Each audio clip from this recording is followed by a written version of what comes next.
ಮೈಸೂರು ಸುದ್ದಿ. ಸಾಲದ ಹಣ ಕೇಳಲು ಹೋದ ವ್ಯಕ್ತಿ ಮೇಲೆ ಹಲ್ಲೆ ಆರೋಪ. ವಿಧಾನ ಪರಿಷತ್ ಸದಸ್ಯ ಎಚ್ ವಿಶ್ವನಾಥ್ ವಿರುದ್ಧ ಪ್ರಕರಣ ದಾಖಲು. ಸಾಲದ ಹಣವನ್ನ ವಾಪಸ್ ಕೇಳಲು ಹೋದ ವ್ಯಕ್ತಿಯ ಮೇಲೆ ಹಲ್ಲೆ ನಡೆಸಿದ ಆರೋಪದ ಹಿನ್ನೆಲೆಯಲ್ಲಿ ವಿಧಾನ ಪರಿಷತ್ ಸದಸ್ಯ ಅಡಗೂರು ಎಚ್ ವಿಶ್ವನಾಥ್ ಮತ್ತು ಅವರ ಮಗ ಅಮಿತ್ ದೇವರಹಟ್ಟಿ ವಿರುದ್ಧ ಮೈಸೂರಿನ ದೇವರಾಜ ಪೊಲೀಸ್ ಠಾಣೆಯಲ್ಲಿ ಎಫ್ಐಆರ್ ದಾಖಲಾಗಿದೆ.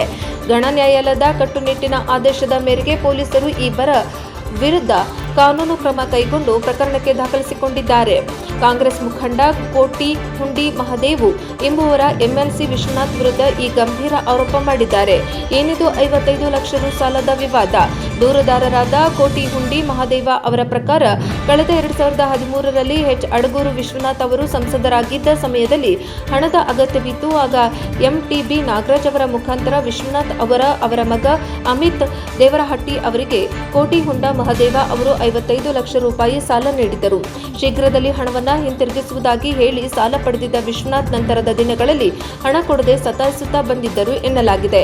ಮೈಸೂರಿನ ಜಲದರ್ಶಿನಿ ಅತಿಥಿ ಗೃಹದಲ್ಲಿ ನಡೆದಿದ್ದೇನು. ಕಳೆದ ಫೆಬ್ರವರಿ 2026ನೇ ತಿಂಗಳಿನಲ್ಲಿ ವಿಧಾನ ಪರಿಷತ್ ಸದಸ್ಯ ಎಚ್ ಅಡಗೂರು ವಿಶ್ವನಾಥ್ ಅವರು ಮೈಸೂರಿನ ಜಲದರ್ಶಿನಿ ಅತಿಥಿ ಗೃಹದಲ್ಲಿ ತಂಗಿದ್ದರು.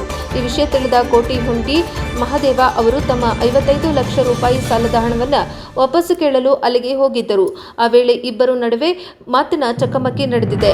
ಹಣ ಕೇಳಿದ್ದಕ್ಕೆ ತೀವ್ರ ಕೋಪಗೊಂಡ ವಿಶ್ವನಾಥ್ ಅವರು ಮಹದೇವರು ಅವರನ್ನ ವೇದ ಶಬ್ದಗಳಿಂದ ನಿಂದಿಸಿ ಕೈಯಿಂದ ತಲೆಗೆ ಹೊಡೆದು ಹಲ್ಲೆ ನಡೆಸಿದ್ದಾರೆ ಎಂದು ದೂರಿನಲ್ಲಿ ಉಲ್ಲೇಖಿಸಲಾಗಿದೆ. ಕೋರ್ಟ್ ಮೆಟ್ಟಿಲೇರಿದ ಪ್ರಕರಣ ಘಟನೆ ನಡೆದ ತಕ್ಷಣ ಕೋಟೆ ಹುಂಡಿ ಮಹದೇವ ಅವರು ಮೈಸೂರಿನ ದೇವರಾಜ ಪೊಲೀಸ್ ಠಾಣೆಗೆ ತೆರಳಿ ದೂರು ನೀಡಿದರು. ಆಗ ಪೊಲೀಸರು ಕೇವಲ ಎನ್ಸಿಆರ್ ಮಾತ್ರ ದಾಖಲಿಸಿಕೊಂಡಿದ್ದರು. ಇದರಿಂದ ತೃಪ್ತರಾಗದ ಮಹದೇವ ಅವರು ನ್ಯಾಯಾಲಯದ ಮೊರೆ ಹೋಗಿದ್ದರು. ಪ್ರಕರಣದ ಸುದೀರ್ಘ ವಿಚಾರಣೆ ನಡೆಸಿದ ಘನ ನ್ಯಾಯಾಲಯವು ವಿಧಾನ ಪರಿಷತ್ ಸದಸ್ಯ ಎಚ್ ವಿಶ್ವನಾಥ್ ವಿರುದ್ಧ ಪ್ರಕರಣ ದಾಖಲಿಸುವಂತೆ ಪೊಲೀಸರಿಗೆ ಆದೇಶಿಸಿತು. ಕೋರ್ಟ್ ಆದೇಶದ ಬೆನ್ನಲ್ಲೇ ಎಚ್ಚೆತ್ತ ದೇವರಾಜು ಠಾಣೆ ಪೊಲೀಸರು ಈಗ ವಿಶ್ವನಾಥ್ ಮತ್ತು ಅವರ ಮಗನ ವಿರುದ್ಧ ಎಫ್ಐಆರ್ ದಾಖಲಿಸಿಕೊಂಡಿದ್ದು ಮುಂದೇನು ಕಾನೂನು ತನಿಖೆಯನ್ನು ಕೈಗೊಂಡಿದ್ದಾರೆ.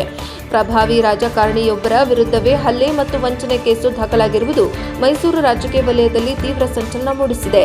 ವರದಿ TS Shashikanth, NKS TV 4 Mysuru.